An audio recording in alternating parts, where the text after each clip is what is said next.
સમાચાર પર નજર કરીએ તો ભરૂચના ઝઘડિયા જીઆઈડીસીમાં 10 વર્ષની બાળકી પર દુષ્કર્મની ચકચારી ઘટનામાં કોર્ટે દોષિત વિજય પાસવાનને ફાંસીની સજા ફટકારી હોવાની વિગતો છે।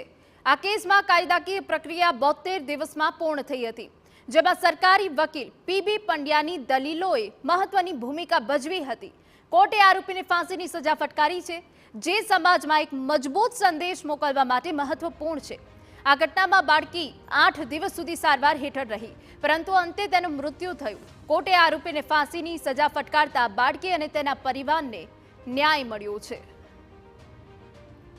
ખૂબ જ ગંભીર બાબત હતી ને આ કેસમાં રેર ઓફ ધ રેર કેસની કેટેગરીમાં લાવવા માટે દિલ્હીના નિર્ભયા કાંડના ચુકાદાને પણ ટાંકવામાં આવેલો સરકાર તરફે, અને એવી પણ દલીલો કરવામાં આવી કે આરોપીનો ગુનો ભલે ગુનાહિત ઇતિહાસ નથી કે કઠોર ગુનેગાર નથી, પણ એને જે રીતે ગુનાને અંજામ આપ્યો છે તે જોતા અમાનવી કૃત્ય છે, એટલે રેર ઓફ ધ રેર કેસની કેટેગરીમાં લેવા માટે દલીલ કરવામાં આવી અને કોર્ટે માન્ય રાખી અને ચુકાદામાં એવું વર્ડિક કર્યું છે કે તેનો જીવ ન જાય ત્યાં સુધી ફાંસીના માછડે લટકાવી રાખવું।